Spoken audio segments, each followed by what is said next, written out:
Hi, it's Jim at the Dive Line, and we've got another exhibitor spotlight. Could you introduce yourself, please? Yes, Jim.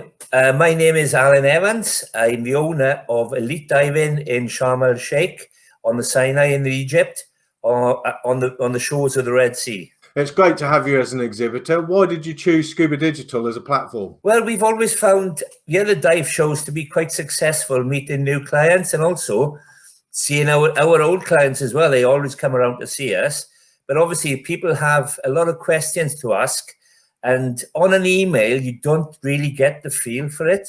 So I think when they actually meet us face to face, they get a much better feeling, a warmer feeling, and they take to us better. So they're confident then when they come to book. Yeah, absolutely. So what is it that you guys are exhibiting this year? Well, we're a dive centre. We actually offer guided tours around the reefs of Sharm el Sheikh, and also all PADI courses, starting from the beginners right up to instructor. Brilliant. So you're obviously in the travel industry. How has COVID-19 affected you? Oh, I think it's hit us just as much as anyone else.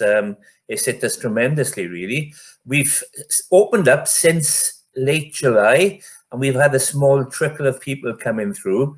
The guys that's there, there's a skeleton staff still there because some have gone home back to their countries. We've got skeleton staff still there, and they're coping fairly well with it. We had quite a rigorous test or inspection from the local authorities to make sure that we were COVID compliant. And the lads there, my son is managing the dive centre over there while in my absence. Well, no, sorry, he's the manager full stop. And I'm just not there at the moment. We normally spend most of our time there. But we came home for, funny enough, the dive show last February, and we've been in the UK ever since. You've got plenty of guidelines and procedures in place if people were to come out and see you? Yeah, we had to buy a few thermometer tests. We test anyone who comes into the office. We test anyone when we pick them up in the morning on our transport bus. We test them before they go on the boat. We've got 4 tests. Once if we take them to the beach, we test them again then. So, and obviously the cleaning procedures, we had to have 2 certificates, one for the dive centre and one for our boat. It'll all be the same company, and it's our boat, our staff. We still had to have 2 different tests. And obviously we have to wear masks when we're meeting and greeting, and during the day on the boat also. All the exhibitors this year have a show-only deal or a discount. What are you guys offering? Well, 2 things really. Normally, if you book in a day's diving, it's £50 for a day. That's 2 dives, boat dives, day out on the boat. If you book 5 days, it's £200. So that works it out at £40. But also, if you book the 5 days, the full 5 days with us, we will give the person booking a free dive against debris course called DAD. Obviously, it's cleaning up the reefs and how to do it properly and efficiently without damaging the reefs. Our instructors over in Sharm, they're all qualified to teach that, so we will do that free. The only thing that the divers will have to purchase is that if they want the certificate, they have to pay the PADI certificate price. So there's a few dive centres out in Egypt at this year's show. Why should people come and see you?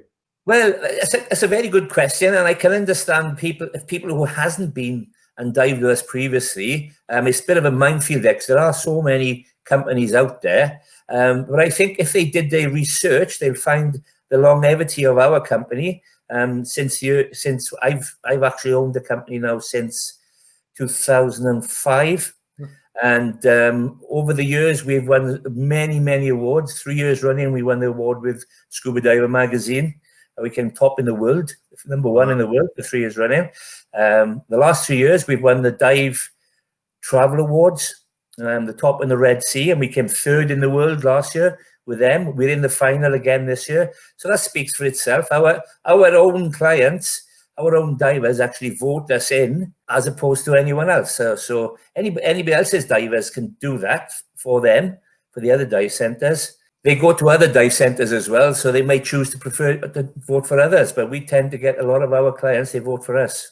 And again, if you check on a lot of people check on TripAdvisor these days, having a look what people are saying about us, even people who's come for the first time.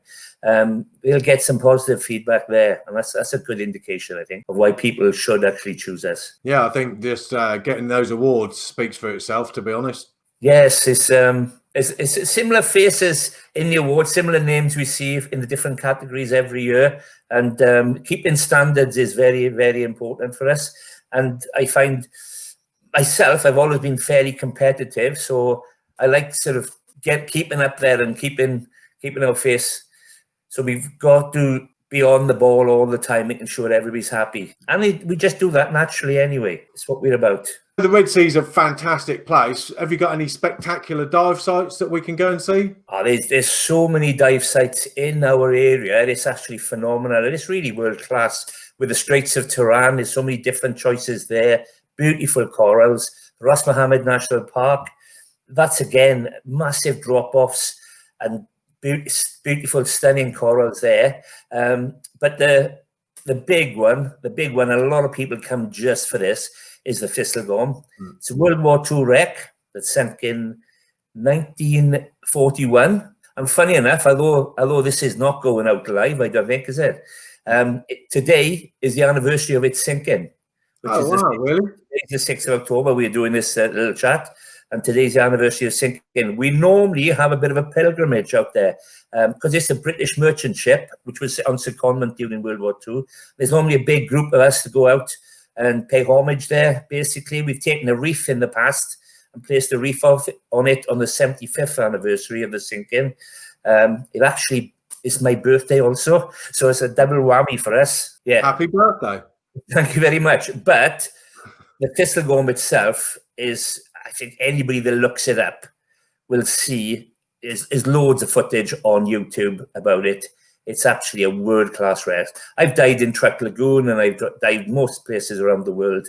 And this for a wreck, it's very difficult to beat it. There's so much on it, so much memorabilia. It's like going back and being in the set of Raiders of the Lost Ark, because that's the era it was, World War II. Because there's so much still in the holds and you can go down, plenty of light penetrating through the wreck, easy way going through the corridors, easy ways to get out. It's quite safe. Obviously, you've still got to be disciplined. However, it is fairly safe, and there's so much to see: motorbikes, trucks, guns, airplane wings, machine guns, armaments. There's 4-inch shells. There's howitzer shells there. There's actually train carriages up on the deck as well. It's still there. Have you ever dived it yourself? I have, yes. Oh, yeah. Well, you know what I'm talking about there. Yeah, it's an awesome wrecked dive.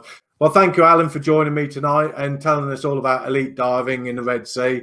Really appreciate you giving us your time, and we'll catch up with you in a couple of weeks at the show. Thank you, Jim. It's been a pleasure. Thanks for having me on.